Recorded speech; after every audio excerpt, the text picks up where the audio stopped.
Good evening. The time is now 6 p.m., November 1st, 2023, and I'd like to call to order the Parks and Recreation Commission meeting for this evening. Madam Secretary, roll call, please. Commissioner Oz? Here. Commissioner Bruno? Commissioner Gutierrez? Here. Commissioner Narche? Here. Commissioner Thompson? Here. Vice Chair McMahon? Here. Chair Vasquez? Okay, very good. Thank you. If you would please stand with me for the Pledge of Allegiance. I pledge allegiance to the flag and to the republic for which it stands, one nation, under God, indivisible, with liberty and justice. Thank you very much. Agenda item 3, approval of tonight's agenda. Madam Secretary, are there any changes or corrections to the agenda for this evening? Thank you very much. I will accept a motion. I'll motion to approve. Okay, we have a motion and a second. Second. Okay, Thompson and Gutierrez. Okay, all in favor? Yes. Opposed? Okay, motion passes. Item number 4, approval of the minutes for the regular meeting of October the 4th, 2023. Any changes or corrections to the minutes? Okay, seeing no changes, we will accept a motion. I'll motion to approve. A motion from Gutierrez and a second, please. A second from Oz. All in favor? Yes. Opposed? Okay, motion passes. Item number 5, communications. Director Hubbard, any communications this evening, sir? None, Vice Chair. Thank you. Thank you very much. Seeing number 6, presentations, we have none. Moving right along this evening. Item number 7 is business from the floor. This is the time to address the commission with issues that are not on the agenda that are within the commission subject matters jurisdiction, and we ask for a maximum of 3 minutes per speaker, please. Is there anyone from the public that would like to speak this evening?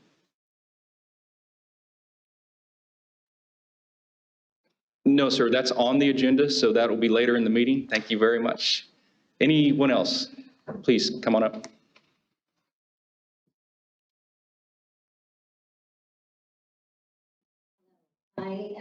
I'm Darlene. I'm from the pickleball community, and I just wanted to come and say hi because we haven't been here in a while. I don't know. I think we've been playing pickleball or something. And I just wanted to thank you for listening to us and for hearing us.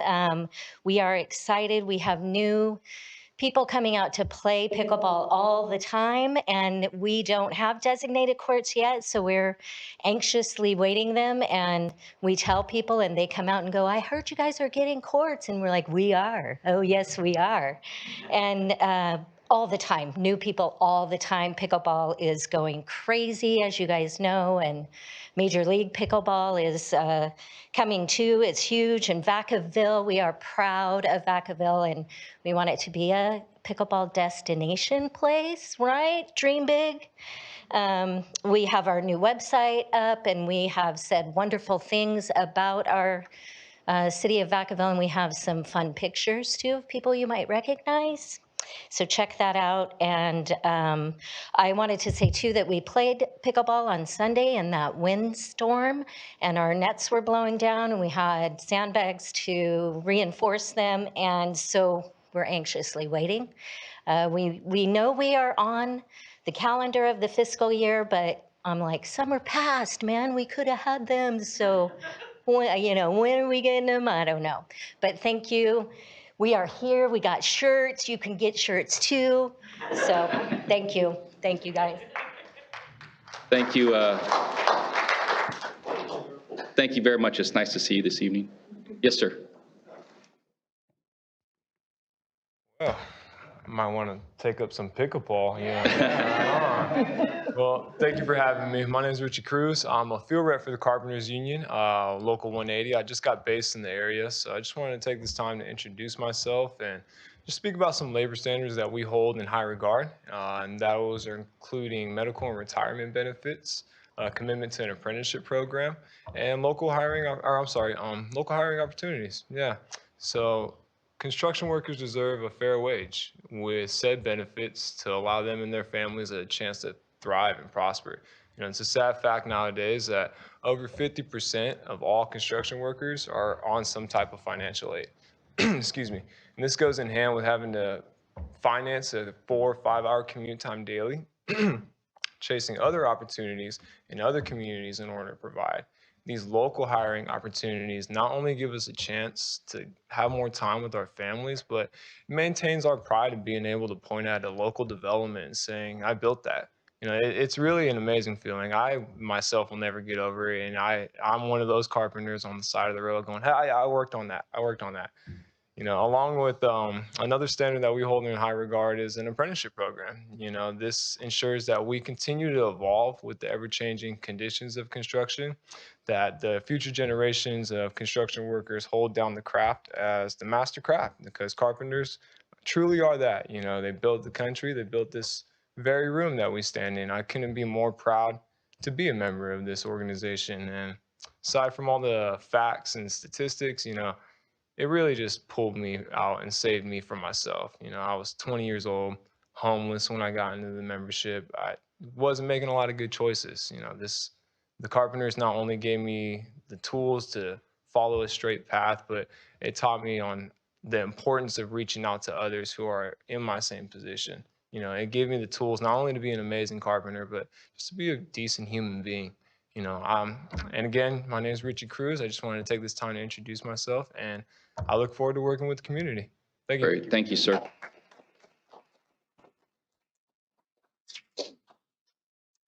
Okay, anyone else from the public like to speak for anything that's not on this evening's agenda? Okay, very good. We will close public comment. And we are now at agenda item 8, business. Director Hubbard, would you please introduce 8A for us? Absolutely. Thank you, Commission Vice Chair. This item is to receive the presentation for the proposed alternative to the splash pad feature at Play for All Park. And we have Matt Ellis with Philippi Engineering and our park planner, Hugh Hesterman, who will be making this presentation.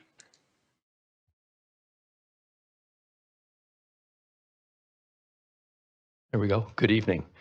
I think Matt Ellis is here in the audience. And Matt, would you like to come up and just stand by the podium there, and you can speak after I give a little brief background on this. Matt is representing Philippi Engineering, and he's been working on the Play for All Park underneath Tom Philippi. As you all know, the first phase of Play for All has been accepted by the city, and so it's now officially a city park. And the committee, the Play for All committee, wanted to add a small component into the park and replacing essentially what was labeled as McCovey Cove. And so we'll bring that up in just a second and show you what that's about. Matt, would you like to take it from there and explain what this is all about? Sure. I'm here not just for Philippi Engineering, but also for Play for All Park. As Hugh said, the committee has been working diligently, and unfortunately, the splash pad that we originally had planned as part of the project, as the project has been moving forward, costs have increased, and the state of California has created some new legislation that limits what splash pads can be. It went from, I believe it was a $25,000 item that we had on the budget to now it's somewhere between $400,000 and $500,000. So we would love to put a splash pad in. Unfortunately, that's not in the budget, as this is a park that's being run on donations. And there may be some irons in the fire in the future. And as Hughes put up on the item here, you can see the image was taken after phase 1 was completed. That's underlined there. You can see the Play for All Park as it stands today. Currently, we have the phase 2 parking under construction as we speak. But we have reserved some areas that are vacant currently, where if we get a large $500,000 donation, we'd love to put in a splash pad. We think it'd be a great amenity for the park. We know that cooling in the summer here in Vacaville is critical, and something like that would be a great amenity. We're also working with some potential donors for some misting stations and things like that to work in the interim that might be a little bit less expensive than that $500,000 splash pad. But as we had designated an area for the McCovey Cove outside of the future Challenger League ballpark, which we're working on permitting now, that area that he was highlighting there, because that is not feasible at the moment to be a splash pad, we did work with Rotary International and the local Rotary chapter here in the community who wants to donate what we're defining as a labyrinth. That labyrinth could be used for personal meditation, but also because the Play for All Park is a park for all abilities, specifically people with autism. It would be a great facility for those, as if their autism symptoms are rising, it provides a way for them, almost like a fidget toy or a fidget spinner, but a whole body experience where they could go walk that path and bring those down and bring the calm back down to them so they can go continue to play in the park. So that was one of the reasons why we were thinking about doing it. We have the donations through Rotary International that they're ready to move forward with this project, but we wanted to bring that by and show you that unfortunately, because the splash pad isn't an option at this moment, we would like to replace it with this amenity in its stead. Matt, would you like to also explain the just a little bit what the labyrinth looks like? I can go to the next slide. Yeah. So the previous slide was where it would be located in the park. That, you know, as you enter the park through that double gate that we have there, we have the plaza, and then there's a couple sidewalks in that area.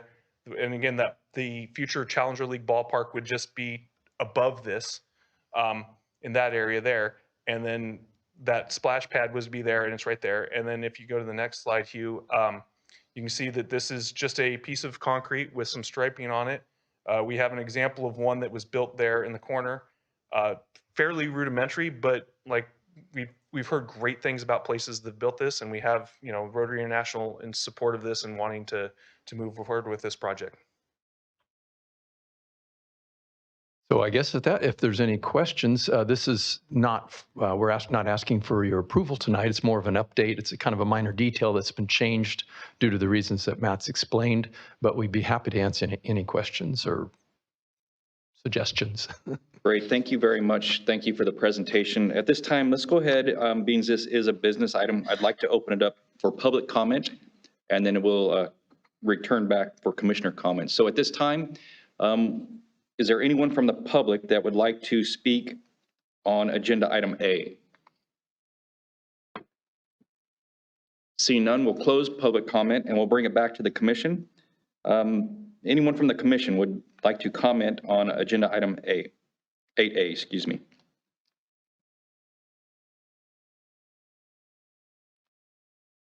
Seeing none. Awesome. Thank you, guys. Great, thank you. One quick question. So is it, sorry, I have one. So is it going to be colored concrete? Is it textured, or what's the design of that? No, it's not intended to be any colored concrete or anything. The color and the striping would come from thermoplastic striping. So it's the heavier, thicker striping that you would have in city streets, not necessarily just a paint stripe, but it's that colored, thick thermoplastic that is used on the streets and in some of the city parking lots. So in the summertime, how is that with heat? That means there's going to the concrete should not be any hotter than a sidewalk would be. I don't believe that they're planning on putting the reflective beads in there. Okay. No, not like it would be, you know, that's not in the city right away or anything, but it's just that thicker plastic paint. Okay, great.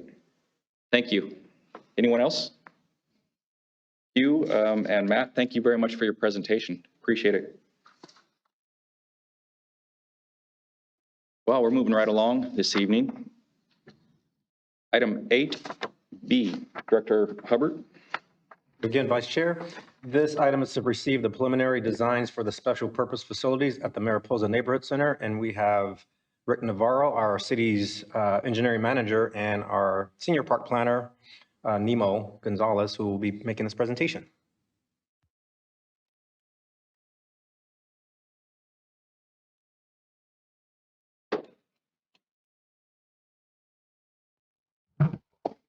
Good evening, Vice Chair McMahon, Commissioners. I'm here in a supporting role with Rick tonight, and I'm happy to stick around and answer any questions after the fact. We've also got Director Cantu from the Housing Department to answer any questions. So with that, I'll turn it over to Rick.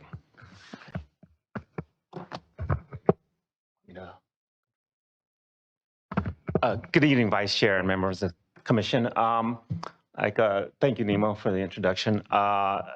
Today, we're here to just provide you an update on the proposed improvements for the Mariposa Neighborhood Center project. The project is located at 1625 Alamo Drive, at the intersection of Alamo and Mariposa Avenue. The project currently has three components. We have the building component. We are renovating the building. And then we have two components at the site. We are adding a play area, and we're also adding essentially a dog park for big and small dogs. We're packaging the entire project together just to save on design costs and bidding costs, so that we can maximize the funding that we have for the different projects.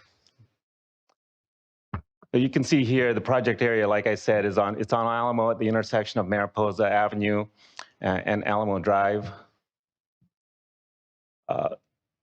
You're looking here at the site plan. The existing building is in the lower right of that map. The play structure is proposed to the north of the existing building, and the dog park is to the west, to the left there. So the first, the play structure area, the one to the north of the building, we've pre-purchased this equipment. So essentially we do have this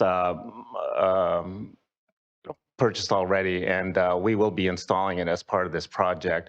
So we will be opening up the fence area. So if you're looking to the left of the play structure, right now there's an existing fence at that location. So we will be opening it up so that this play structure will be open to the existing parking lot. As part of the improvements here, we do have to separate the building play area with now the public play area. So we are proposing a fence that basically straddles the entire project, and we're adding a maintenance gate so that maintenance can access both the Mariposa building area and the play area. So we will be redoing the turf area for the building, as well as for the play structure. So, for the play structure, we have irrigation, landscaping, and some seating areas that we are proposing. For the dog park area, it's essentially, we are enclosing the area with a 4-foot high fence, and we are separating. We are creating a smaller fenced area for smaller dogs. I think the smaller area is about 1,500 square feet, and then 5,000 square feet for the larger dogs. We are providing sidewalk all around the dog park area. We've located the entrance so it's not so close to Alamo. We located it to the back of the site, and so we're putting new sidewalk in, new fencing, a gate. We are removing a couple of the trees, and then we're just putting bark mulch as the topping for the site. We are putting a small a water a spigot or a fountain, depending on the bids we get. We'll either just put a spigot there or we'll put a fountain. And we're also looking at possibly putting a bench there, should we have funding available for that. So right now we are working on the plans. We are getting close to finishing up the plans for this project. We are looking at advertising this in early 2024, and hopefully be in construction this summer and complete it by the fall of next year.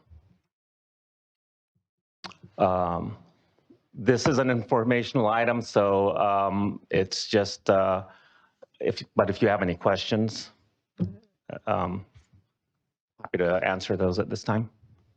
Great, thank you very much, sir. We'll go ahead and open it up for public comment.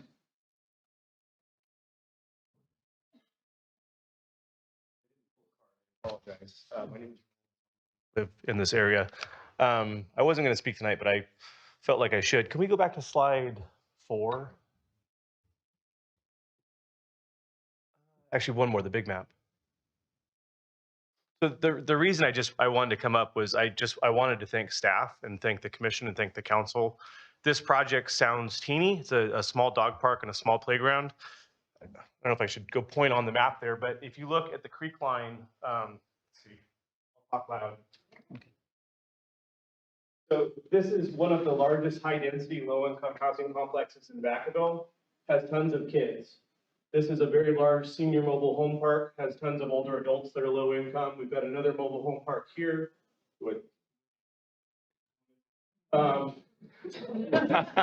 And you've got other apartments here too. The reason I tell you that, guys, if you see the creek back here in the Southwood Parkway, these kids and families are completely landlocked. They have no access to any of the parks or recreation amenities that are around the outside of town. So you have these people living in these apartments and these trailers with no access for their kids to go outside and kick a ball or to go out and walk their dog or to get exercise. And so it's a super dangerous trek down Alamo just to get all the way over to Payton Park, which is a good 25-minute walk away.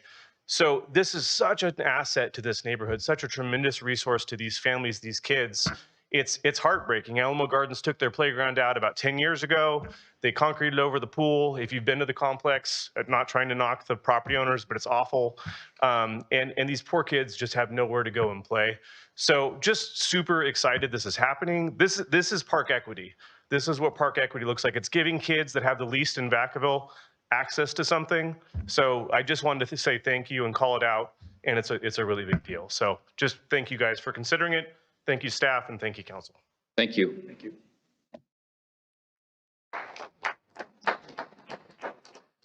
Anyone else from the public? We will close public comment, and I'd like to bring it back to the commission. Any commissioner comments or questions?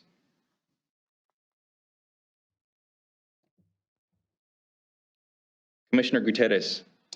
Yes, echo everything that Nolan said as well. And this is probably something that's already been considered, but just want to make sure this area also is notorious or prone to flooding as well. Has that been thought about in the design of the park to kind of preserve and prevent the flooding occurring there?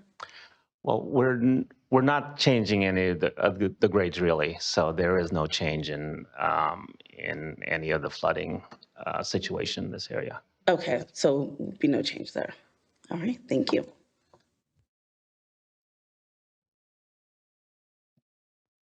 Commissioner Shea.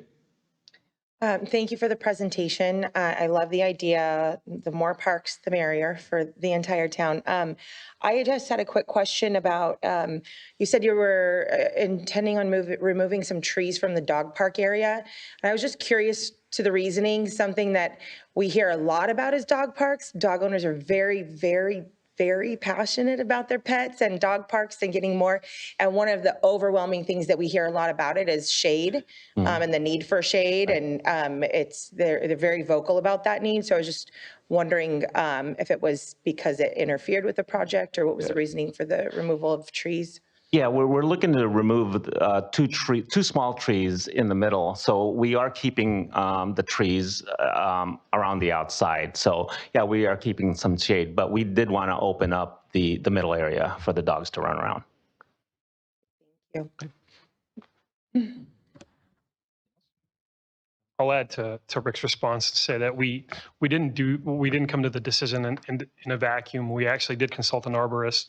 He prepared a report. He essentially indicated that these were suitable trees for removal because of the condition that they were in as well. So one of the things that we aren't trying to do is create a hazard for the people that are going to be using the area. So if it's recommended for removal, then we proceed with it, more so than the programmatic sort of aspect of the project. Thank you very much. Commissioner Oz. Well, thank you, Rick and Nemo, for your presentation. I did read the staff report, but I'm trying to recall the the purpose behind the dog park. Was there community involvement and that was what was found to be desired by the community? Or are we also just trying to tick off more dog parks just to accomplish the master plan? I also do see it does somewhat make sense because it's somewhat of a lot and it's a little bit isolated, so there's not much that you can do with the structure of the larger parcel. I was just going to reiterate that I vaguely remember sort of the origin. As previous council member Sullivan had indicated, there was a genuine interest in having more sort of accessible space, including dog parks. So the sort of the dog area, we're not really classifying it as a dog park, but as a fenced and unleashed dog area, is intended to sort of be an amenity for the older folks that live in the area. Again, it comes down to sort of, they're landlocked by both the creek and the arterial. So we're trying to create a safe space for them to be able to bring their dogs and let them loose and let them run around. That is, I believe, the origin of the dog area, but yeah. So confirmation from former Councilmember Sullivan. A lot of dogs in the apartment. Good. Thank you. Thank you very much. I have a couple questions. So this is considered a neighborhood park. It's adjacent to a very busy street, Alamo, so safety is a concern. And sometimes dogs get off their leash, so that would be a concern. Is it going to be double gated like all of our dog parks? Indeed, it will. And in terms of classification, I don't think that we've resolved what it's going to be classified at. I don't think that it's going to be a neighborhood park, but more of a special purpose facility. So there's different classifications for parks, including regional parks, community parks, neighborhood parks. I don't think this quite meets the threshold of a neighborhood park, but it can be considered a special purpose facility that will be determined at some point in the future, and we can follow up with you and inform you in terms of the classification. But in terms of safety and accessibility, all of those things have been considered in the project. We will have what Hugh or park planner Hesterman likes to call a vestibule, so sort of a double gated area before you actually enter the actual fenced in dog area. Great, very good. And again, it looks like there will be sufficient parking there with the existing parking lot? Yes, we do have a parking area, including, I believe, Rick, you could confirm this, but we're going to be updating some of the accessible parking as well. So that'll be an option, but hopefully it's sort of an amenity for folks that are within walking distance as well, which is the original intent. Yeah. Right, very good. And so there will be some sort of safe passageway from the dog park to the turf and the play area, correct? Because again, looks like that's a driveway coming off of Mariposa Avenue, so there's going to be a lot of traffic in and out of there. What is the plan for that? Is there, I'm assuming, a crosswalk that gets people to and from?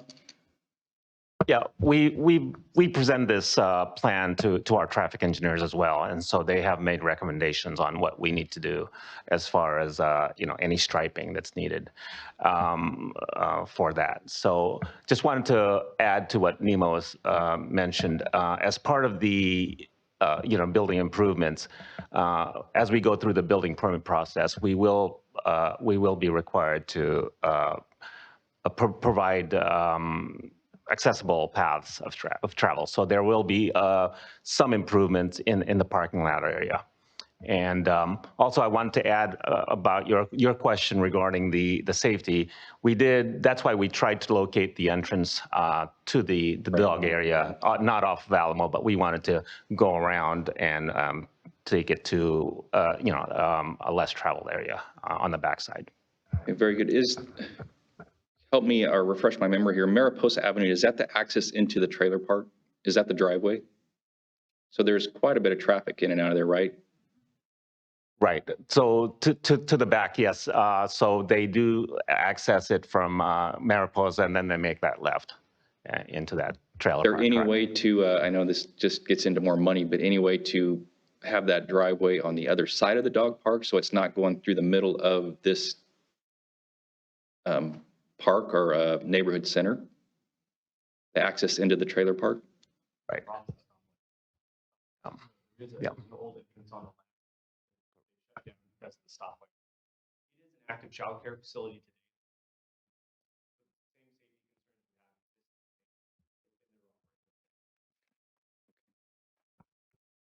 Okay, so this park will be open to the public and have all the same rules as any of our neighborhood parks or any of the other parks in the city, correct? Yes. Okay, very good.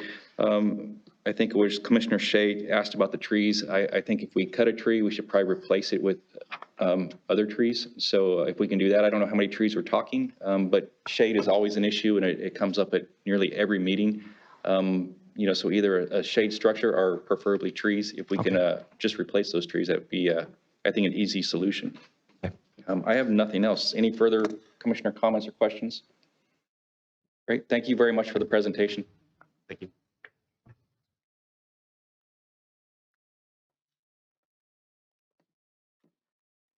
Director Walker, or excuse me, Hubbard. I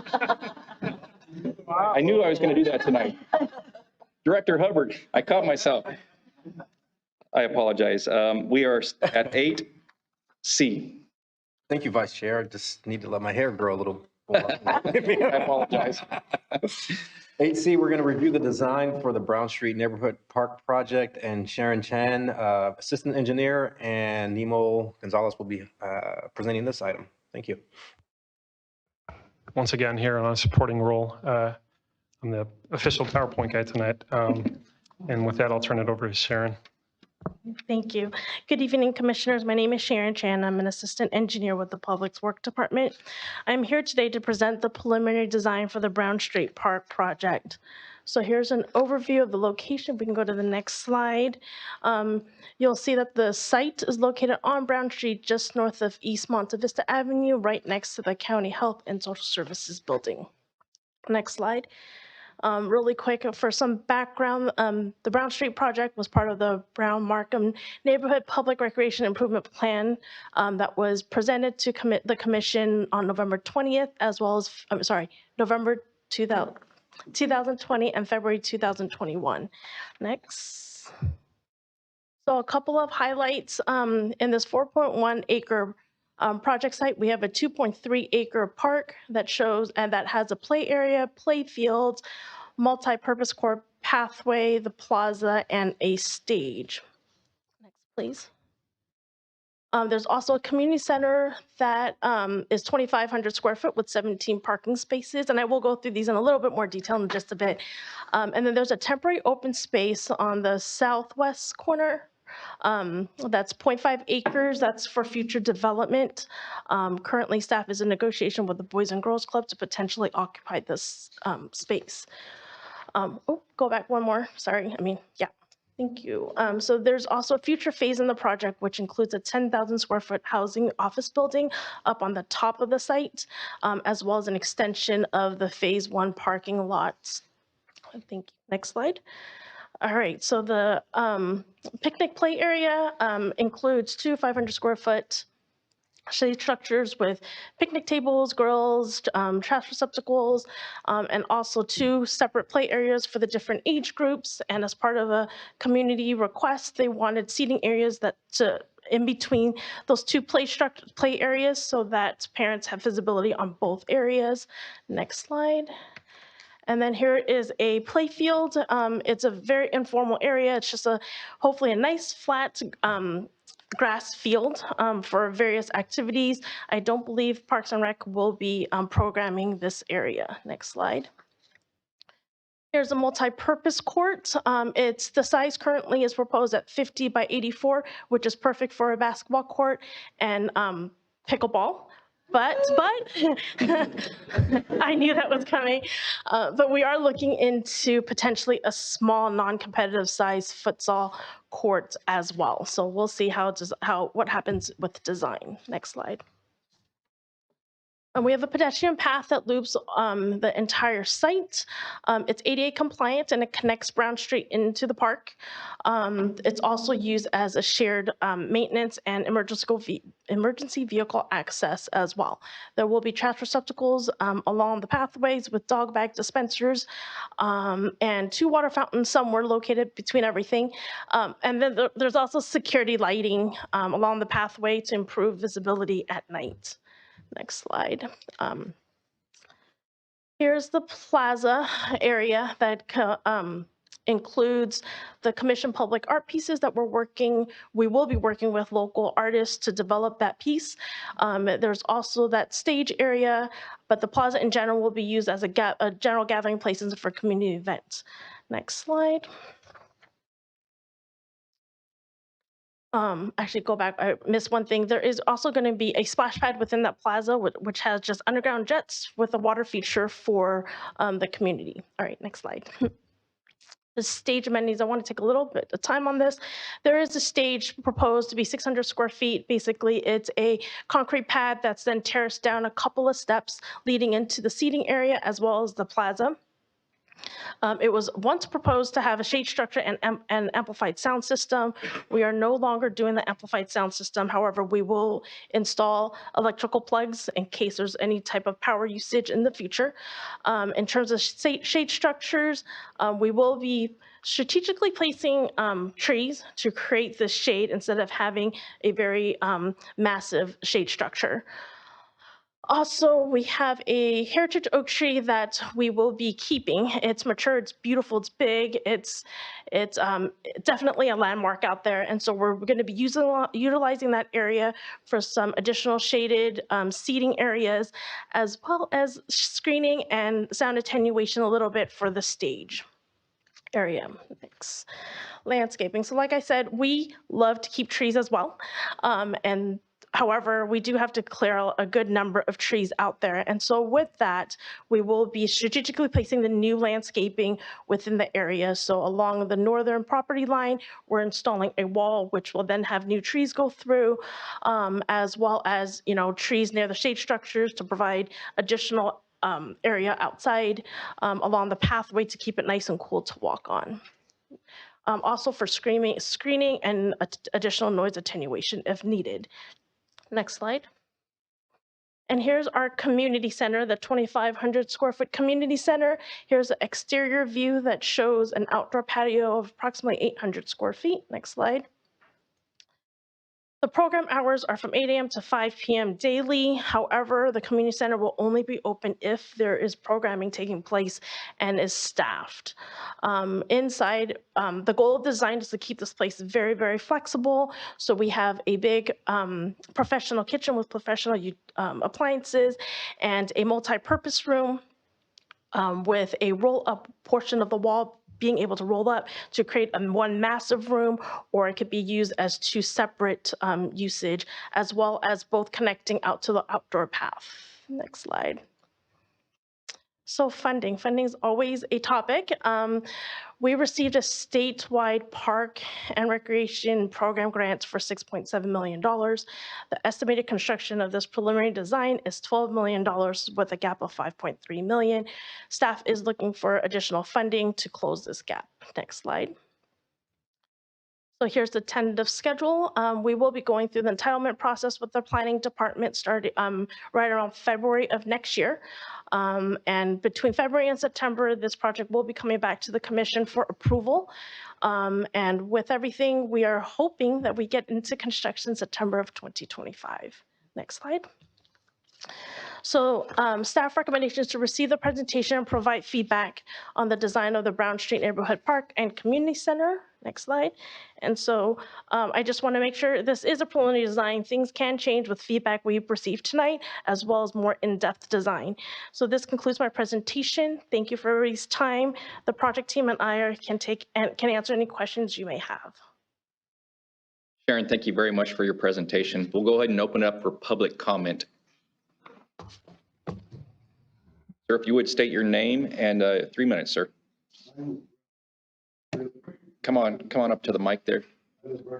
Property adjoins it at 198 Brown Street. And I'm concerned about where you guys want to show where the property line is and where the wall they want to build is located. So it's not encroaching my property, because I've been living here 20 years and the fence has been there, and now I'm concerned that it might push it in and I lose property. And I've asked Emily Cantu and them during the design of this stuff, could someone come and we discuss and show me where they feel the property line is so we can figure this out. They told me they would, and nobody ever came and showed up. And I've requested a couple of times, but we welcome pickleball court. I mean, that'd be great. The Boys and Girls Club is great too, but we asked for all the buildings and everything to be located in the back, because Brown Street, the people that live in Browns Valley drive like a freeway down there. And we're really concerned about the kids having access and crossing that street, getting there.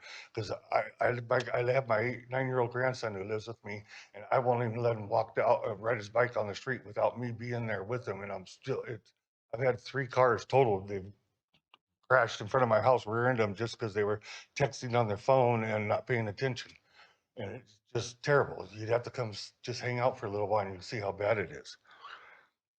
But we also asked for a fence to secure the property at night because we're concerned about the homeless and stuff. We have a lot of homeless in the area there. They're not wanting help. They're not the kind that want help. They just want to get high and use drugs and just party and live on the street. They're not wanting to try and become productive citizens again and have a job. And we're concerned about them moving into the park. We asked about the stage. We didn't want a stage because we all live right around the neighborhood there.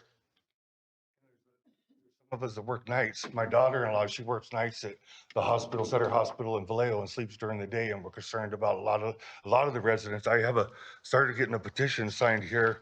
I didn't have a lot of time because the last 3 days I've spent in Cordelia Hospital with my dog. I gotta go pick her up right now when I'm done here.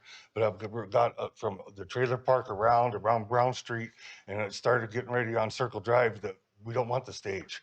We want a place for the kids to come play, and you can put a wall up and we can have movie night or whatever for the kids and stuff, but loud music in there in a small little neighborhood park like that. There's a lot of a small densified area around there, and it's just too much noise. We already hear all the loud music that comes from Andrews Park all the time. The high school, the Friday night football, we hear it all the way over at my house, and it's just too much. And we ask that we don't have it. In our area there too, it floods. And I don't know what you guys are, what they plan on bioswales trying to put in to help try and get some of the water into the ground, but the storm drain system there is inadequate and the street just backs up and fills up like a lake. I mean, it came into my house. That whole field used to fill up like a lake when I first moved in there, and I had to dig trenches to relieve all the water because it'd come right in through the back of my property and want to go through my garage out front. And I had to change that. When we're worried about the kitchen, they want to build a kitchen in there, and we're worried about it becoming a soup kitchen for the homeless. Great. Thank you very much for your comments. I will be back with you guys, but thank you for your time. Thank you, sir. Sir, I would ask, it sounds like you've talked to staff and Emily Cantu, Director Cantu. She's got your contact information for your concerns. Great, thank you. Yes, sir, if you would state your name and 3 minutes. Scott McNeil, 121 Brown Street. I'm literally right across the street. Traffic is a huge concern. I won't take up a whole lot of your time. Brett covered most everything. Noise is a huge issue for us. Traffic's a huge issue. Fence, gotta have it. We gotta have some way to secure that park at night because the homeless is a huge issue. So, really all I had. But thank you. Thank you very much for your comments. Anyone else from the public?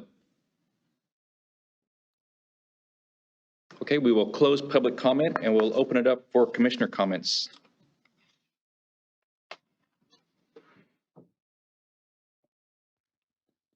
Commissioner Oz. Thank you, Sharon and Nemo, for the presentation. First of all, could you walk us through, so we have 6.7 million from the grant. Of all the projects, which are going to be included in that phase that would be covered by the grant, and what would be? So we're designing the entire park, but we only have funding for a little more than half of it. Correct. So are we, with that, are we going to phase in some of these amenities first and then wait for the funding, or? I believe, and Emily maybe would be a better person to answer this question, but I believe we're trying to close that gap with additional funding to build the entire park and rec center or community center. And where would that funding come from? Emily? Emily, come up to the podium, please, and your mic's open. Thank you. Good evening. Thank you for the question. It's an important question. What are we doing? So yeah, the park grant that we received from the state is a little short of current costs. And that grant was received in 2019. So we are looking at additional funding primarily from the Community Development Block Grant program that our department administers. There's a way to leverage those annual allocation funds to get a larger amount of money up front, kind of like a loan to be paid back, and then some potentially some annual allocation. If we go that direction, that will go to the city council. There's a process we need to follow to budget those funds through the city council and the federal government. But that is our primary source that we're looking at now. We're trying to maximize those sources before we look at other things like Measure M or general fund. So we're looking at grant sources and also opportunities to perhaps get another park grant between now and construction. So am I hearing you, you're generally optimistic that we should be able to get all the rest of that shortfall before the park needs to be constructed? Yes, okay. Generally optimistic, always. Great, thank you, Emily. Commissioner Oz, any further questions or comments, sir? I wonder if is there a map that can highlight the just the surrounding area and just sort of walk us through the, there's been some discussion about the neighboring communities being impacted by the project, so I just wanted to. But okay, do you prefer the close-up, the closer-up one? With the close-up, yeah. There we go.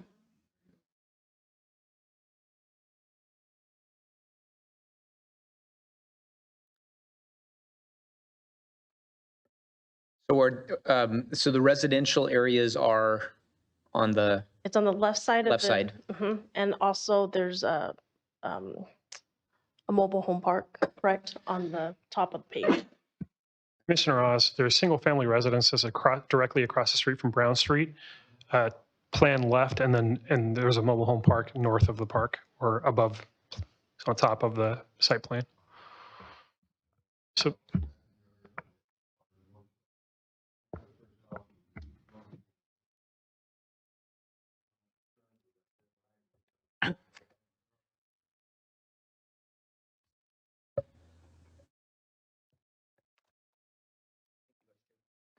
Thank you very much, Commissioner Oz. Commissioner Thompson. Thank you for the presentation. I had a couple questions and they're kind of random all over the place, so I apologize. I'll just kind of throw them out there and let you address them. The first question was in the roughly half-acre open space you mentioned working with Boys and Girls Club. Is that a done deal? Is that going to happen? What is your confidence in that? And if not, do we have a backup organization or plan for that space? Go ahead. I know they're currently in negotiations. I don't believe it's a done deal, but Emily can probably confirm or deny that comment. Okay. I mean, I just wonder if should we be pursuing an alternative, a plan B, so to speak, if that doesn't look like it's going to go through, or at what point would we make that decision? I think right now it's completely up in the air. I think if it works out, then great. If it doesn't, I'm sure we would be in discussion about maybe looking for some other organization or some other development. But the intention is to use that space in collaboration with another organization. I believe so, yes. My second question was about the splash pad, because previously tonight we heard about a roughly, and forgive my math, 200% cost increase in the requirements with the state of California and regulations with the splash pad. So seeing as we're presenting this project as a roughly 46% or 45% shortcoming on budgeting, a 200% increase in the cost of building a splash pad seems like that would be a factor, a major factor in there. So this splash pad is really, it's a very simple one. There's not a structure above it. We got current costs to do this underground jets. So it's similar to the county building out in Fairfield on Texas Street, where there's just jets kind of blowing up or shooting up water. So it's not an actual splash pad like you would think of, with water shooting down or anything like that. We got current pricing, and that's the current pricing that we're currently using. But I believe it's very simple. I think we're keeping it to like $200,000 or so, roughly. Still considerably more than the previous project that was mentioned, but as long as we're within regulations, that isn't going to grow exponentially and inflate the cost of this project. Yeah, so during preliminary design, we took a look and it seems like it's going to work out for that price, for that cost. Okay. So if it does increase, then yes, we will definitely rethink the splash pad. Yep. And come back to us again. Absolutely. Yep. My third question was, you mentioned trees, and I love the idea of trees and creating shade with trees, particularly around the stage, and community members watching children recreate. However, what is the plan for trees take years to grow? At what year will the trees be mature enough to provide any amount of significant shade? She turned and looked at me. She didn't want to answer that. There's multiple variables, I would say. One is the size of the tree. So our city standard is 15 gallon. It's fair to say that because we're so over budget that's likely what it's going to go in as, which is a relatively small tree. So it's a valid comment. But the other variable would be the species, right? Is it something that's fast growing? If it's an oak, we know it's going to be decades before it provides any sort of proper canopy. So that's a discussion that we can have with the consultants moving forward on the project. And the other key thing to sort of highlight here is, similar to the other project, Sharon has hired a arborist to sort of review the existing trees and try to identify the trees that we can keep. And so if you look at the site plan, the trees that don't look like they're colored, that they've got just a sort of branching tree, those are existing trees to remain. So we've gone out of our way to try to keep the existing trees that already have substantial canopies, and we're limiting the amount of development that's occurring around them so we can keep them. So you'll notice even the one in the plaza, there's sort of a mulch area around it. So no grading exercises or anything that are going to compromise the root systems. So we're trying to, but it's likely that it'll be at least a decade before we have substantial canopies if we choose a correct species. Is there any thought to potentially mix some? I know that increases cost, but 15 gallons is the standard. Potentially mix some larger species or larger trees to create some canopies sooner and some later, kind of a little bit now and a little bit later down the road.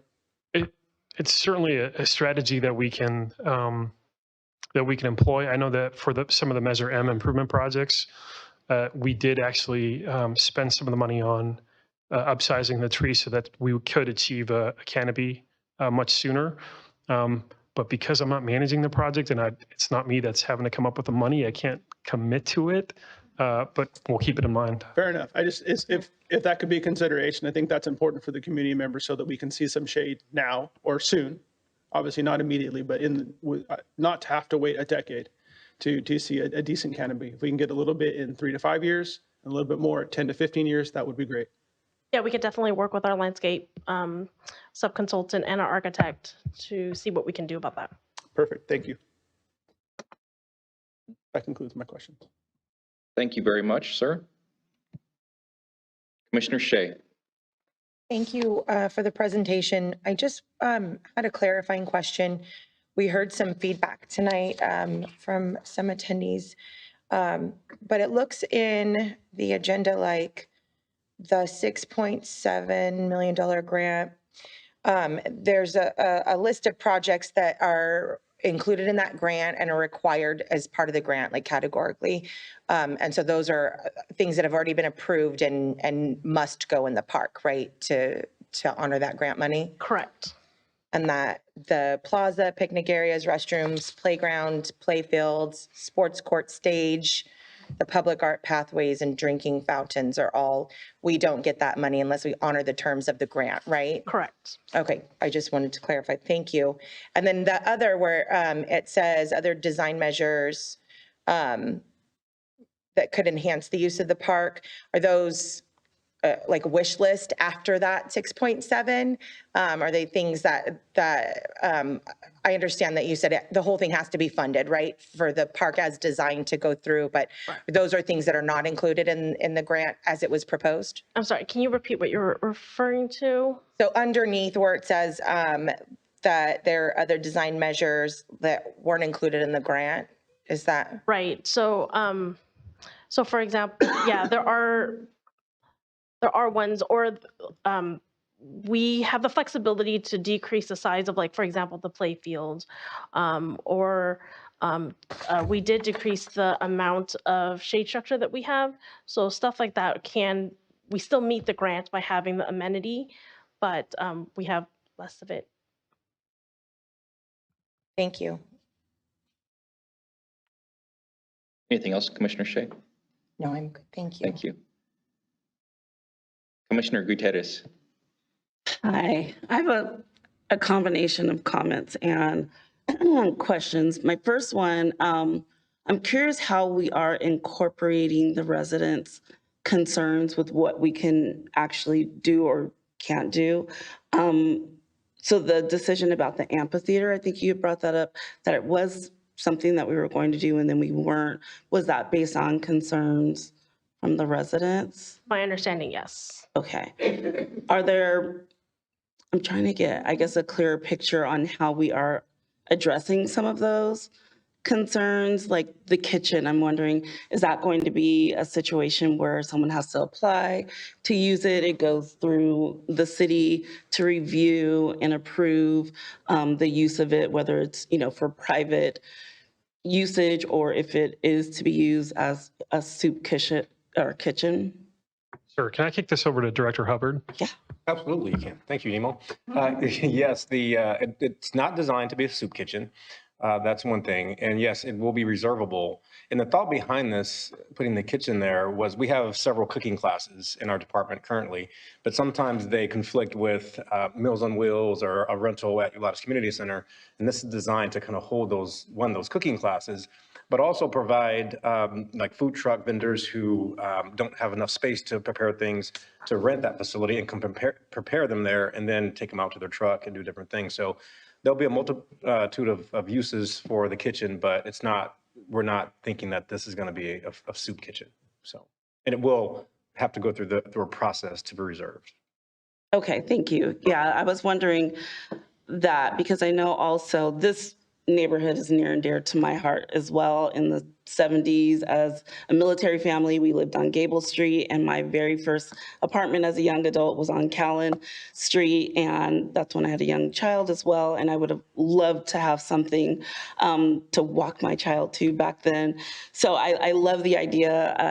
I do think we need to have something in the neighborhood, but I'm just wondering again how we're balancing out those concerns and how to continue to address those concerns, but also still provide, some much needed activities for everyone there. And thank you, Director Hubbard, because I think there are a lot of people in that community that I know cook out of their home and sell and things like that. When I used to work downtown, a lot of them wanted to sell at the farmer's market, but they didn't have commercial kitchens to cook out of. So this will allow, hopefully, future entrepreneurs or maybe future restaurant owners to have an opportunity to use, the kitchen as well. And then I always come back to, what exactly can we use Measure M funds on? It seems like that money is there, and this would be a great thing to use or pull some of the funding from. But I know we have several things lined up for Measure M funds, but it also sounds like from Emily as well that we're pretty confident that we will secure the funding. So that's helpful as well. Crossing our fingers. Yeah, I'm crossing them too. Yeah, thank you. Thank you. Anything else, ma'am? No. Thank you very much. Okay, thank you very much for the presentation. A lot of great comments, and we heard from some residents that are very close to that park, and I understand your concerns, and thank you very much for expressing those. With that said, a couple items that were brought up tonight, a couple issues. Is the park going to be fenced? Is that a plan for it to be fenced? So I heard two different questions in that, and maybe the folks who are asking the questions can clarify, but one is the question of the perimeter wall, and then two is the fencing to contain the park. It's not our practice to fence. This will be classified as a neighborhood park, so it's not our standard practice to fence in our public parks, but I will sort of point out that park hours are dawn to dusk. So technically at dusk, the park is closed.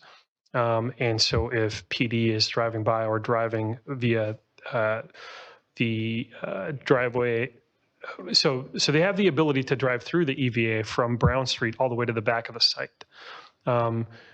Sharon did mention that we'll also have low-level security lighting for those purposes as well. So all of those are sort of valid concerns. The perimeter sound wall is actually a code compliance thing that has to do with zoning, and so we get our direction from the code and from our community development department on what we have to do. We have to survey the site in order to make any sort of improvements. So in terms of boundaries, we have a survey, but if there's any sort of issues with lot lines or whatever, I do anticipate that there will be future outreach just to clarify, or just at a minimum to coordinate with the neighbors. Or at least as long as I'm involved in the project, I can remind Sharon. It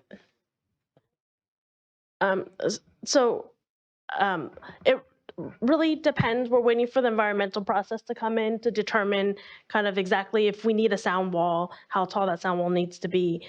If not, I believe the planning department will then determine that. Usually it's about a 6-foot wall, and it's usually placed on, it shadows the property line.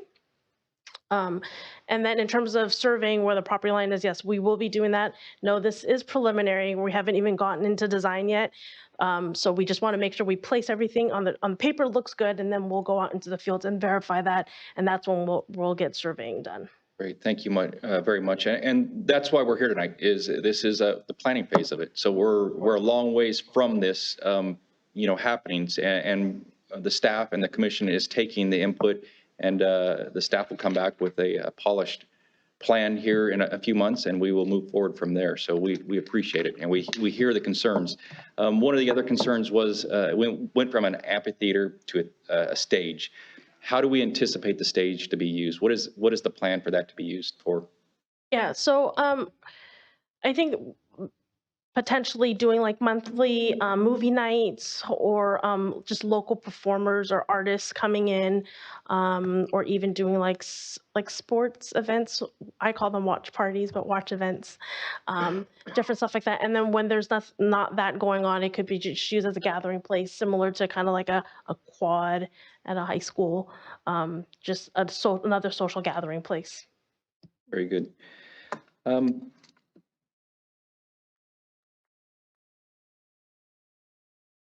That's all I have. I appreciate the presentation. Any other commissioner comments this evening?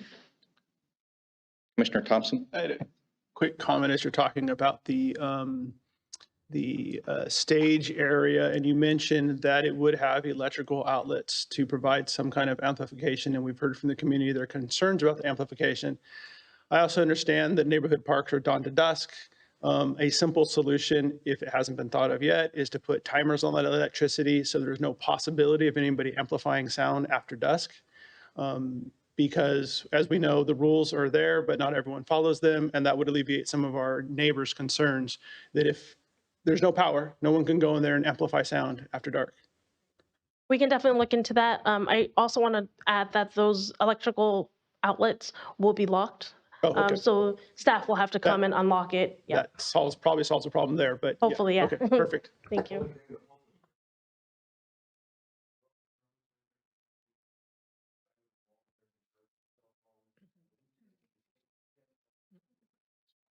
Sir, I appreciate your comments, and we've heard your comments. Public comments closed, but thank you very much. And you're great. Thank you, sir. Anyone else from the commission? Sir, public comments closed. Thank you. We've heard your concerns.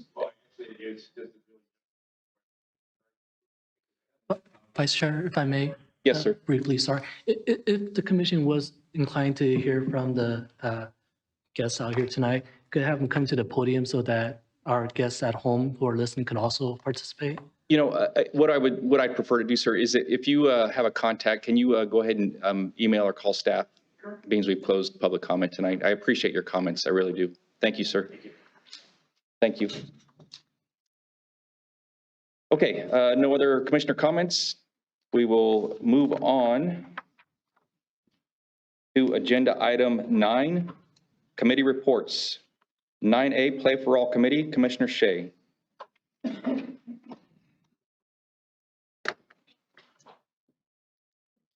Looking at my notes. We heard some of the things that have been going on tonight in the presentation as far as the development, the further and continued development of Play for All. Parking lot phase 2 is already under construction.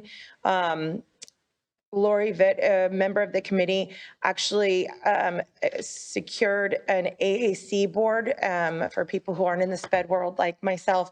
It's an alternative communication, so a form of picture communication so that children or adults or anybody have an alternative method of communicating at the park who are nonverbal, which is a really cool feature and will be hung at the park.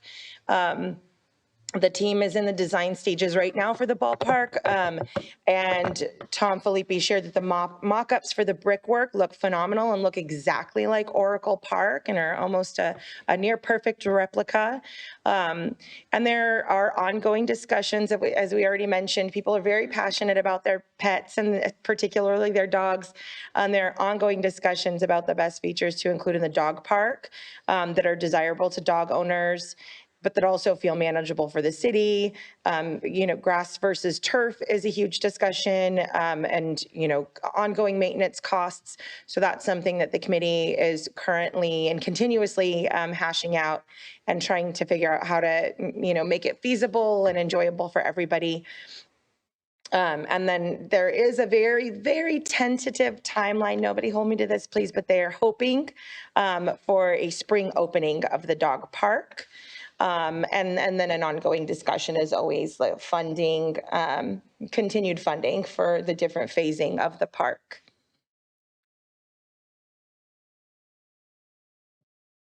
Outstanding. Thank you very much for your presentation. Youth Sports Advisory Team, Commissioner Thompson. Yes, the Youth Sports Advisory Team met on October 19th. It was relatively short in attendance, but long in content. So a lot of items were discussed. Elizabeth brought some season wrap-ups and updates.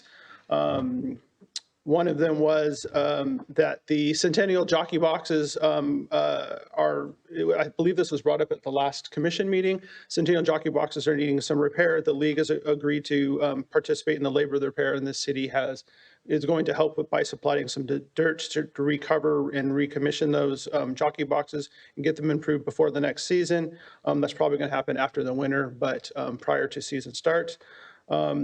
Also, Pony has signed or has agreed to a 2-year commitment to rehost the 9U World Series event out at Keating Park. So it'll go on for 2 additional years. So that is a great bringing people from all over the world into Vacaville to see 9U baseball. That's incredible. There's a new scoreboard installation at Nelson Park that has an estimate of January to be completed. So we're looking forward to that, and all just prior to the league starts in the spring. We We talked about the timeline for the 2024 season, and it was distributed to all the league representatives, getting them on track for the upcoming 2024 season, getting ready as the just before the field moratorium goes into effect here shortly. We also talked about potential caps to leagues. There's been an exponential growth in rec leagues, pony, softball, Little League attendance and census over the last couple of years post-COVID. We unfortunately may have to, not set in stone, but may have to implement some league caps based on residency to ensure that we are serving the community of Vacaville and not outside residents. It's unfortunate to have to turn some people away, but we need to maintain programming for our residents here in Vacaville. And then there is a proposed shade structure installation courtesy of Councilman Stockton at Centennial Park. Talking with Park Planner Nemo, it is in the very early stages of that, but very exciting to see some shade out at Centennial Park, hopefully before the season commences. So we're pretty excited about that. Also brought up at this commission meeting last month was challenges with the Centennial Park and Horse Creek parking issues with, again, the growth and census of all the leagues. There's become more and more parking issues.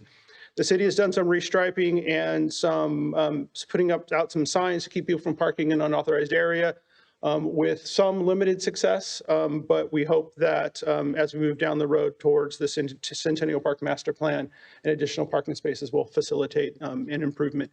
These are kind of interim measures to improve it for the moment, but obviously as we get into Centennial Park Master Plan construction, that will be additional parking spaces. And that is it that I have. Elizabeth, did I miss anything? Thank you. Commissioner Thompson, thank you, sir. Arts Advisory Committee, Commissioner Gutierrez. Yes, the Arts Advisory Group met on October 11th. First item up for discussion was a sculpture donation that was actually approved by City Council back in 2017. It hopefully will be installed soon. It's a 15 by 10 foot steel sculpture. It's going to be on the corner of Carroll Way and Marshall Road. I still don't know where Carroll Way is. But yes, and it will be installed soon. Committee members had questions about maintenance, questions about, is the artist local and would like to see future art, whether it's being donated or purchased, done by local and have a focus on local artists. There was also the cow sculpture project. That was a project that was put on by Visit Vacaville. There was one that was planned to be placed in Town Square. I believe it's still going to be there. And then there's a second one that actually got donated to us by Visit Vacaville. And the discussion was to kind of determine what the best place would be for that for the cow sculpture project. And there was a very heated discussion. So heated, they decided to kind of defer it to another meeting. But from what I understand is that meeting did not happen, or they were unable to agree upon a time to meet. I think the concerns were, they were concerned that it was just being given by, they didn't know if it was being given by Visit Vacaville because they either couldn't figure out a place and wanted it to be on them. They just wanted more discussion and more information about that. But it looks like ultimately we did decide to place that second one on the council chambers outside here. Oh, outside here. All right. So that is where that will be. Do you know any idea about time frame? We're currently working with Public Works, but the streets crew is ready to install it once we are able to get on their schedule. Nice. All right, cool. We also unveiled some art from, it was actually purchased from, or we got it from the Art League. We had an allocated budget. We don't have that here, but it was a really nice piece of artwork. There are also going to be some master plan updates early next year. And committee member Faye Salfidi was selected to participate on the Creek Walk band selection group. kind of jealous of her because that was really fun. And finally, they also passed around this really cool little newsletter that highlighted some of the art that has been placed and some updates on them. And I don't know if this can be found online. I found this really interesting, but it's online. We're working on an e-blast specifically when we are doing larger outreach for the Arts and Culture Master Plan that's coming up. So it's going to go out wide. That was a preliminary sharing with the Arts Advisory Committee, but it will be in your inboxes soon. Yeah. Sneak peek, and yeah, surprise. Yeah, and yeah, that was it. Unless I missed anything else. Thank you very much. Agenda item 10, reports of Parks Manager Wallace Avale.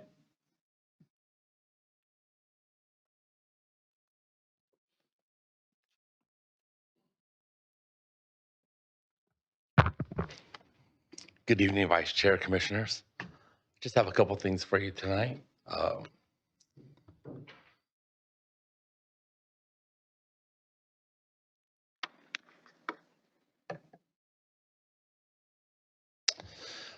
First off, we have the SCTA made a generous donation of some benches for the tennis courts out of Centennial Park. For there was no benches, no place to sit out there, and now as they're resting in between matches, there's seating out there for them. And then the Beeler Park playground replacement is finally been complete. The fence is still up. We anticipate it coming down by the end of week. We got the playground certification and should be ready to go. That is all I had for you tonight. Questions? Any questions from the commission for Wallace? Wallace, estimated timeline for the restriping of the pickleball courts at Alamo. I will defer to Elizabeth Crescente to. I probably can answer that. I think it's, if I'm not mistaken, it's the summer of 2024, if I'm not mistaken. No? Before that? Spring? Late spring 2024. Perfect. Try to give them a little more time, but they don't want it. Thank you, Director Hubbard. Sure. All right, very good. See no further questions. Wallace, thank you. Item 11A, our reports of park planner. Tonight we have both of our park planners here, Nemo Gonzalez and Hugh Hesterman.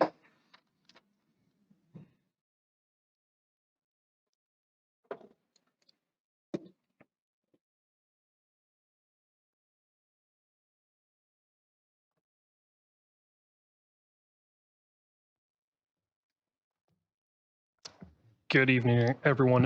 My update is relatively short. It's regarding Three Oaks Community Center. So we've got a preschool daycare that has a courtyard that for years now has had movable sort of toys and furniture that has to be replaced on a continual basis. And as of today, we have installed a permanent play structure in that patio. It's got existing port in place, but we do have a contract with a company to come out in the next couple of weeks and sort of resurface that area so it can essentially be compliant with like the fall zone of the permanent play structure. This has been sort of years in the making, and I want to thank staff for being persistent and asking for this, including Penny, Tiffany, and Elizabeth with their assistance on coordinating all of this stuff. And of course, Tracy, I have to give her a shout out because she's constantly the one that's helping me with contract stuff. And then even Wallace's team, we gave them a very short window to go out there and trim the tree to make sure that we weren't in conflict with that. So the very last thing I wanted to mention is this is a District 5 Councilmember Roberts sponsored project. So thanks to him for helping us see this through. Any questions? Any questions for Nemo? I see none. Thanks, Nemo.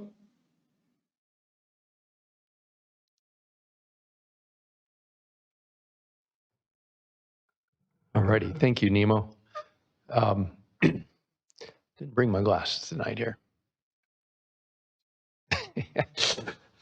Things are getting smaller as I get older. So I'm here tonight to just provide you with a update on the status of the park progress at Roberts Ranch.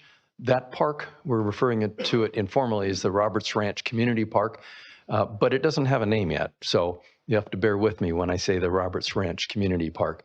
For those of you who were able to join us on our commission tour a couple weeks ago, you saw the results of the first phase, and I have some photos from that. But I wanted to give you, because none of the existing commission were seated back in 2016 when this first came to the commission, I thought I'd give you a real quick history on what it looked like back in 2016 in a concept form and in the specific plan for Roberts Ranch. And that'll help you understand how things have changed since then.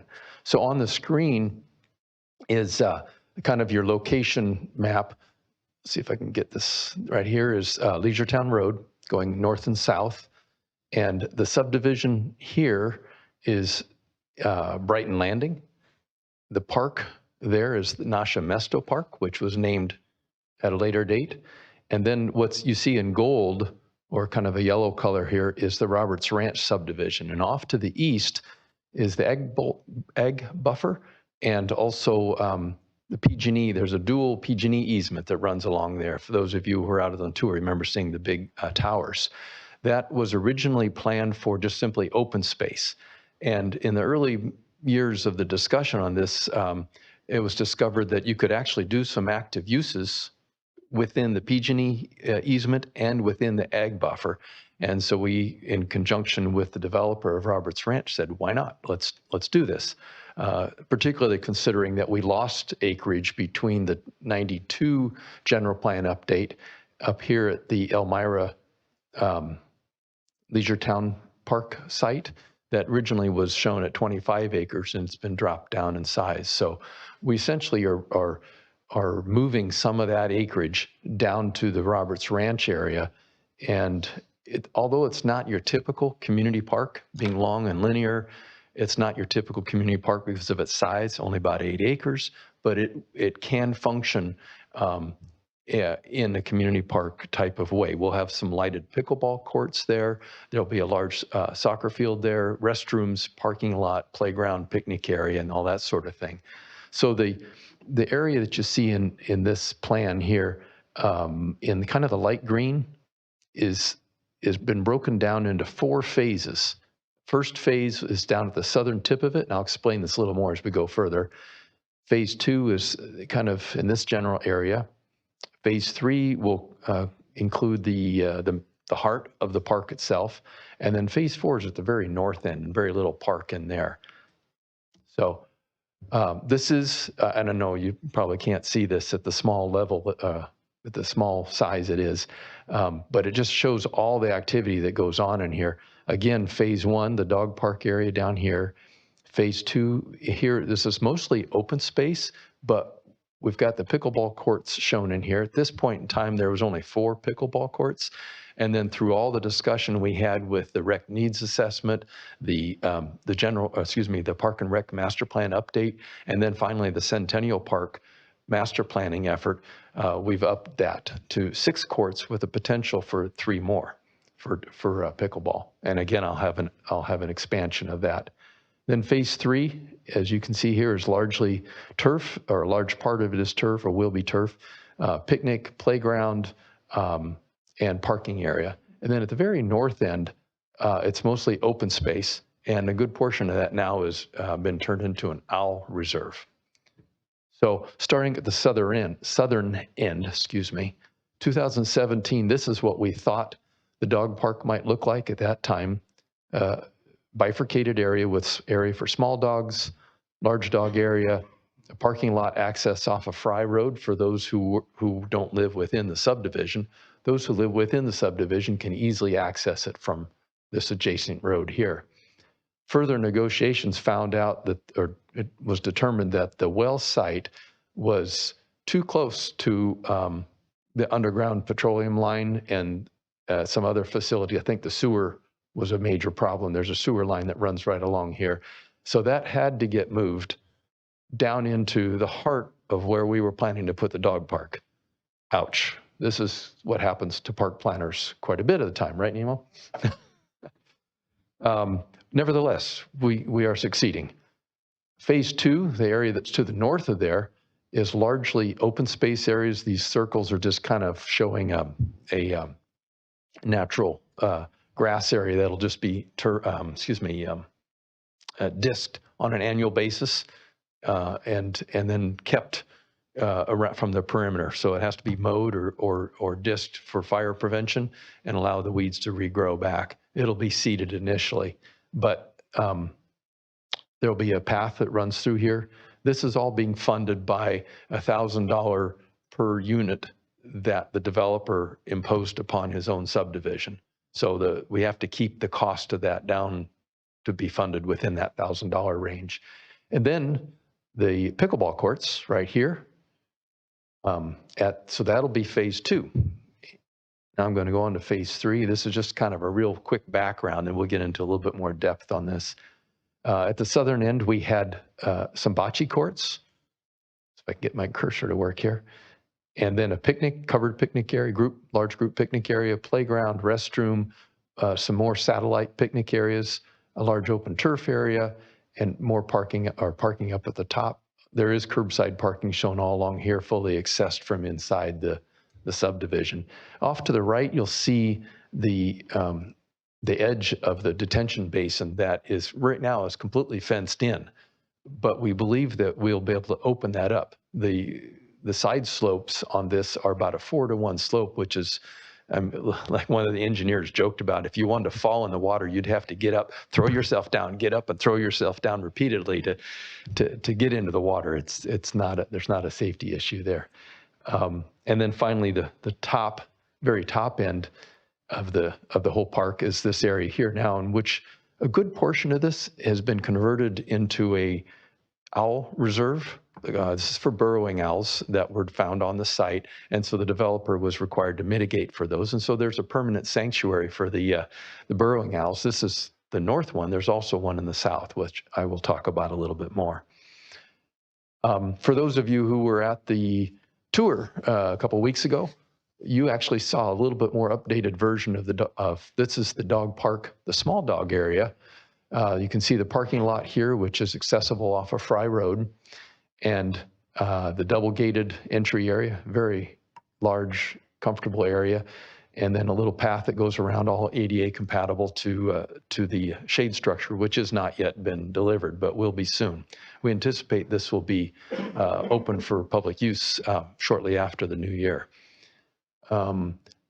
Also, you'll see there's just dirt right out here right now, but has since been surfaced with wood chips, just like we have at Centennial. Not natural wood chips, but rather the FIBAR, the playground quality wood chips. And then also, this is the entry to the large dog area.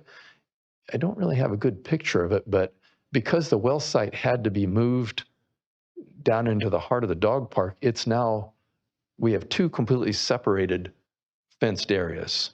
They don't have a common fence like we would normally have planned to do, but because the well site had to have the premium space, they're completely separated. That's not our preference, but under the conditions, I think it'll work out just fine.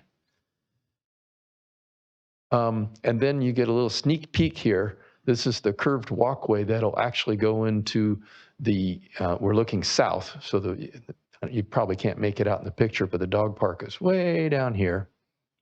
There's curvilinear paths through the open space, and then the pickleball courts will be right off to the left of where you see this curved path. So that is coming. It's actually tangible. You can see the sidewalk there now. So this is the plan that we are currently working on for the heart of phase 3. At the southern end, here you can see there's 6 pickleball courts here, and then there's room for additional 3 more off to the east. We anticipate this will be constructed next year in 2024. And we pushed the developer to make this happen as soon as possible because of the need that the commission is well aware of. Lighting is an issue here because of the overhead PG&E lines. We're restricted in height, and also there's no power available out here. So we've been negotiating with some companies that now the technology, the solar technology is sufficient to provide sports court lighting with 15-foot high poles and no power, external power. And so it'll be kind of an experiment for the city. Kind of the same thing we've been looking at over at the Play for All park, that there's no power there either. And so it's solar power. We'll see how it does. It looks pretty good. We got a 10-year warranty on the products. And then after that, there's also, replacement of batteries and things. So there's a cost down the road that you'd have to pay for. But it's very reasonable considering what you'd have to pay for bringing in power and then also the power charge itself. To the north of that, we've split the parking lot and put one here more in the heart to make it more accessible to both the pickleball area and then also, lost my cursor. There we are. Also the picnic area here, the playground area here, restroom, and then opening up into the sports field with additional parking at the far north end. We just recently, actually, as of this afternoon, I got the results from our traffic engineers who said, they don't like the way we've laid out the parking lots. And because of the huge easements that the PG&E lines require, we don't want to give up that space where they would prefer us to put the parking lot. So there's going to be some changes yet to come on these parking lots. But the idea is to make sure that we have plenty of parking both along the curb and to serve the pickleball and all the other uses that are in here. Now, I should touch on funding briefly. The agreement here was that the impact fees that are paid from this subdivision, there's been a change in our impact fee allocation, as you know, just recently, as of July 1st. But under the old program, the community park portion, which was the larger portion, would go entirely to fund this. As you've probably been hearing a lot of tonight, the costs for these new facilities are just not, well, for one thing, the costs have gone up a lot since COVID. And then the second thing is that our impact fees are not designed to fully fund the types of facilities that we're trying to provide for the city. Just to give an example of that, when we first designed the dog park, that was the area in phase 1. We had a $500,000 estimate for construction on that. And following COVID, when we actually were able to put it out to bid and get it underway, it ended up being $900,000. So close to double. And we're seeing that happen in almost everything that we're doing. It's just very, very costly. So as I mentioned to Director Walker back in 2017, 2018, we knew at that time that we would not be able to completely fund this entire park with those same impact fees that were anticipated at that time. Since then, our impact fees have increased quite a bit. Still not enough, compounded with the fact that we have an increase in all of the construction costs. So we're working on that. We're going to be getting these numbers in pretty soon just to make sure that we can actually build what we're planning here. The city currently has enough money to fund the dog park and the pickleball courts, or very close to that, for phase 2. So those are in hand or very close to having them ready to go. When we get to phase 3 here, there's some more decisions will have to be made. And I will come back to the commission periodically to let them know how we're proceeding on this. The question a lot of people ask is, when are we going to see this actually built? And I should probably go back to the original, let me do that real quick, the original slide that showed the area. The Olive Roberts Ranch here has been broken down into many neighborhoods, and neighborhoods A, B, C, let's see, mostly in this area, a little bit over here, and then F and G are going up here. All of those are paying their impact fees as they go, but the city won't actually see those all of the impact fees until the very last home in the very northwest corner has been provided. And so there's a timing issue here. Even if we knew that there was going to be enough money, we're not going to be able to build that part of the park, the very northern portion of it, until we have all the money in hand. And typically when we talk to developers, that's where we come in and say, hey, you build us a turnkey park, you fund that up front, and then we reimburse you after we get all the money. We don't have that in this case. So that's still a yet to be seen solution on the timing of those things. But that pretty much ends my presentation on Roberts Ranch. I'd be happy to take any questions. Hugh, thank you very much for your presentation. Any commissioner comments or questions for Hugh? I see none. I have one comment or question, I guess, Hugh. So we know that side of town can be pretty windy. What is the plan? I know it sounds like wind and pickleball do not go together. Is there a plan the way that the court is orientated, or is there going to be a wind block wall or vegetation there? What is the plan there? Yeah, very good question. Thank you, Vice Chair. Let me run back to, let's see, probably this would be the best one to show it. There's two homes right close here where you see Village E and Village F. They will be bounded by a 6-foot high masonry wall. And plus a lot of those homes there will be 2-story. I don't think we'll have any problem with any of the winds coming from the west. The prevailing winds in this area are usually from the southwest. Occasionally you get a really strong north wind from the north.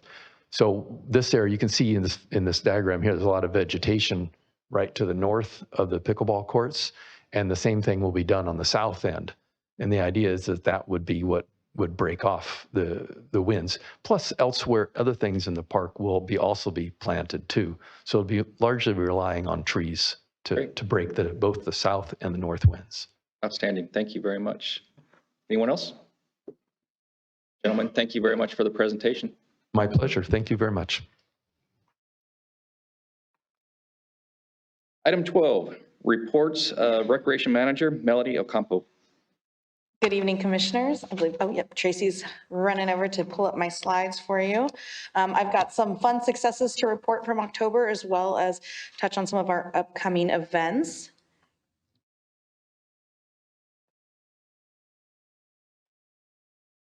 So I just wanted to share briefly, we had a lot going on in October. It was a great month. We had our seniors out for the San Francisco Fleet Week. They had an amazing time. This was actually intended to be about half the size with our original transportation plans, and we upped it up and ended up getting a big charter bus, and it was a great day of fun. We then had our floating pumpkin patch. Again, great family fun out there. And then our Halloween, in addition to some other smaller events, our gymnastics group had a monster mash. There was a spooktacular Halloween workshop with Lego and a Halloween loot bag with grandparents. And so overall, we saw about 400 community participants throughout these events. So staff were busy, the community was busy. It's been a fun October. Next. Speaking of programs and the support, as you all know, the City Council allocated $150,000 to our scholarship program from Measure M. To date, we've awarded just over $71,000 to 67 families, and you see almost 50,000 utilized. We have been doing things a little bit different this year, really asking people what do they plan to register for. So those awards are truly going to get used because they have plans, whether it's for upcoming winter programs, things that they're anticipating going into in the spring and then the summer. So families are participating and really enjoying those recreation programs. Next. And then I just wanted to make sure everyone knows, hopefully you already have this on your calendar, tomorrow night, Dia de los Muertos. This is the second annual event held at Andrews Park, 6 to 7:30. Please feel free to bring a picture of one of your loved ones, a departed loved one, to place on the community altar. There will also be a great interactive art, it's not an exhibition, but it's an interactive art experience. So that's the best way to describe it. And so that is going to be a fun new feature that's kind of a last minute add to this event. So I encourage everyone to come out and enjoy. Next. And then, of course, Merriman on Main. That is something that the city has taken over this year. That'll be happening at the end of this month, Tuesday after Thanksgiving on November 28th. The event will kick off at 5 p.m. and our tree lighting will be held at 6:30. And that is it for me. Thank you. Thank you very much, Melody. Any questions or comments for Melody Ocampo? Thank you very much. Thank you. Okay, item 13, reports of director. Director Hubbard. Thank you, Vice Chair. I don't have any slides tonight, but just a few quick things. Former City Council Member Sullivan was being a little modest when we were talking about Mariposa because he is the one that spearheaded that project with his district dollars. So I just want to acknowledge that. And, most of the council members are doing really good things with their district dollars. He was one of the ones that spearheaded this event or that particular project. So I just wanted to point that out. He was being modest, but we appreciate that. We appreciate your support of our department. So thank you for that. Other than that, we're getting staffed up. We have several positions that are vacant. So we made some offers. So hopefully we will be introducing you guys to new staff in 2024 because this is our last meeting. As you know, we're dark in December. So I hope to see you guys at some of our events, the event tomorrow night. Of course, Merriman on Main. We have a lot going on in this winter. Staff are working really hard. I appreciate those, the commissioners who came out and judged for the Halloween event. It was a great event. A lot of, if you love your pet and you dressed them up, they were out there. We have some great pictures. They got them on social media, so you can check those out. But I just want to say, since this is our last meeting, I appreciate the commission's support this past year. We've really done a lot. If you look back on the things that we've done this past year, we've done a lot with your support. We appreciate that, and I look forward to doing a lot more next year. But I hope to see you at some of the events in the next couple weeks. So enjoy your holidays, and thank you. Thank you very much, Director Hubbard, and thank you to you and your staff as well. If it wasn't for you, none of the events would happen. So we really appreciate everything you do for our community. It's much appreciated. And also, Nolan, it's nice seeing you. Thank you for continuing to advocate for the community, and it's nice seeing you. So thank you, sir. Okay, moving along. Item 14, we have 2 appointments this evening for 2 different committees. 14A, we need to select 1 commissioner to serve on the 2024 VPAT season of shows. I've sat on this committee a couple of years, and it's fairly low commitment, but it's very rewarding. It's a great committee to sit on. I know that our current commissioner, Oz, is currently sitting on it. So at this time, is there anyone that would like to volunteer for that upcoming season of shows for VPAT?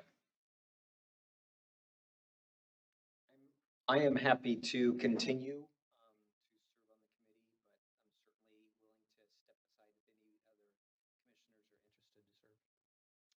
Okay, very good. Is there anyone else interested? Okay, we need a Commissioner Gutierrez. Oh, did you? No. No, how did that happen? I don't know. I thought you volunteered. Okay, very good. So we have a volunteer, Commissioner Oz. We will need a motion and a second, please. I'll motion. We have a motion from Shea and second from Thompson. And we all in favor? Yes. And opposed? Okay, motion passes. Moving along to 14B, we have to select 1 commissioner to serve on the Vacaville Arts Culture Alliance Committee. I have served on this committee for 2 or 3 years. I'm currently the commissioner on that committee.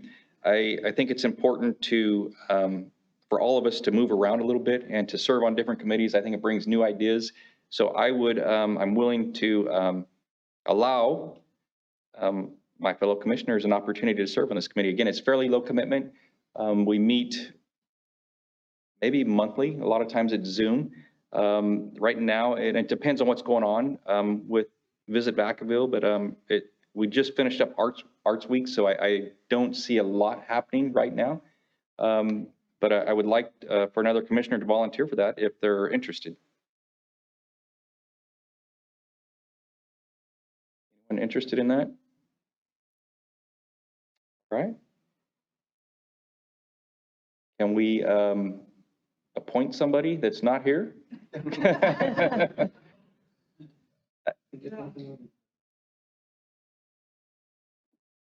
I'm going to defer to legal. I think the commission could do that. Logistically, though, I don't know if they'll be able to actually take the position, so. Okay. Well, we're at a bit of a standstill then. Should we appoint, should we chair this to the next meeting? You can either make an appointment, or you can share it to the next meeting. Okay, again, I'll open it up to the commission. Is there anyone interested in volunteering for this, for VACA?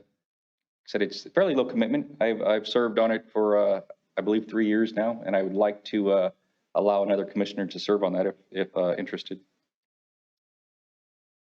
Okay, we have no one. I'd like to chair it to the next meeting, if we can do that. Great, thank you very much. Item 15, reports of commission. Commissioner Oz. Vice Chair. Just wanted to first thank, Nemo and Hugh, the director, Tracy, Elizabeth, for the great facility tour back in October. I enjoyed obviously the tour of the facilities, but I also just enjoyed particularly hearing some of the challenges that you've had in planning some of the parks and some of your solutions. I enjoyed just that walking discussions about some of those challenges. And so I have even more appreciation for the tough challenges that you have and your talent to get them resolved. So. And then I also participated in the Halloween pet parade and event. I was a judge with Commissioner Gutierrez and Shay, and I did it last year as well, and really enjoyed it. And I saw that there was 200 participants. It was, I mean, anytime that we can have an event where we bring members of the community together to celebrate in one way or the other, I just think that it's great. I mean, and I think it's those community events that largely sets us apart from other communities that don't have some of those great community events. So great job to everyone involved. Particularly, I know Kristen was very active, and this is really her event that she led. So, and she did a great job again this year. So other than that, thanks to staff for all the great work you do, and we'll see you in outside of all the other events, see you in January. Thank you very much. Commissioner Gutierrez. Yeah, as Commissioner Oz stated, had a pleasure judging at the Halloween or Halloween event this past Saturday. I think I was telling everyone it was like the animal therapy I never knew I needed. Just seeing all the fur babies, and it was a really fun event. I actually was kind of still on a high from it, where I was downtown for the actual Halloween event yesterday, and there were so many pets there dressed up. I'm like, oh my gosh, did you know that we have like a Halloween event? You should enter next year. And people were like, no, I didn't know. And I'll certainly, enter next year. I'm always have my recruiter hat on. So hopefully we'll have even more participation. But yeah, it was amazing. It was fun to be a part of. And I appreciate, your guys' thanks to us, but honestly, it's our thanks to you. We just get to sit in chairs while you guys are running around the entire city constantly making things happen. So really all of our appreciation goes to you guys. And I am really looking forward to 2024. I think we saw a big upswing in our events and activities and new things that have been introduced to the community. So I'm really, really excited to see what we have in store for the community, next year as well. I unfortunately missed the tour, but hopefully I will be able to get a makeup session, because those are always informative and helpful. Again, echo what Director Hubbard said. It's very nice to see you, former council member Sullivan, and really, really appreciate hearing your feedback on the Mariposa site, and I appreciate you being here for that as well. And appreciate everyone else. And that's it for me. Great. Thank you very much, ma'am. Commissioner Shea. I was a judge as well at the Halloween event. As mentioned, I'm a convert. I initially just thought it'd be very cute and just compared it to my own experience with my very wild dog. So it also had a slight element of anticipated anxiety for me. And I got there and it was absolutely adorable. So much fun. You guys really turned that event out. A really great attendance, very high energy. A lot of people just, walking around and dancing. The DJ really lent to the energy. You guys did an excellent job with that. And I'm quite sure my sons will be talking me into entering our wild animals for the next one. So that's exciting for everybody. Maybe a new category. Yeah, right. The most wild house pet. I want to thank staff. It really has been exciting to see all the programming that you've been offering this year. Really a theme, that I think a lot of us commissioners have been putting out into the world, and people who have attended the meetings is, communication and wanting more communication from the city level. And I've really seen the Parks and Rec Department really step up and try to accomplish that. I attended a few meetings with Elizabeth and Megan Howard in eliciting feedback from the community about some of their programming, which was really great to see. So I really do appreciate that outreach and seeing you guys, really make an effort from the city level to get that engagement, because it's super important, and hopefully you guys are leading the charge for some other city departments. I also just wish everybody a really good 2024 and hope to see you out at the events. And really quickly, I want to thank Nolan Sullivan for some of the history. One of my favorite things, and I think a really necessary thing, is we up here, we see these projects that have been 5, 10, 15, sometimes over 20 years in the making, and we weren't there for the historical context. And we're really jumping on the tail end of something and frantically trying to make sense of it. So those moments, the historical context, and just background information and, reasoning and what led to this is really helpful for us as commissioners. So anytime we can get, information like that is fantastic. And whether or not it's a long agenda, it's always welcomed. So thank you guys for always providing that element as well. And that's all I have. Great. Thank you. Commissioner Thompson. Yeah, I unfortunately was unable to attend the facility tour, which is unfortunate because I was really looking forward to it. And so I apologize for missing that. Thank you, staff, for putting that together.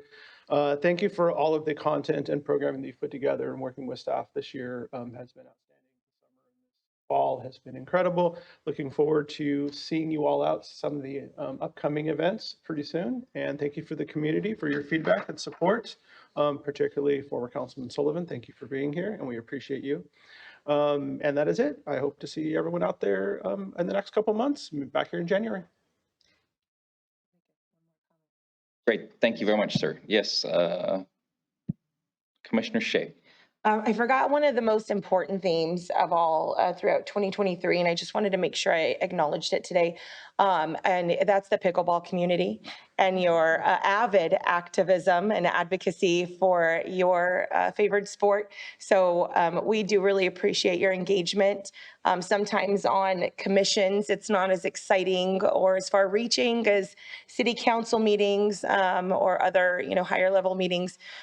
So it's really nice to see the community engagement. And you guys did a really good job at advocating for your needs, and it shows in some of the upcoming programming and what the city staff has in store for you.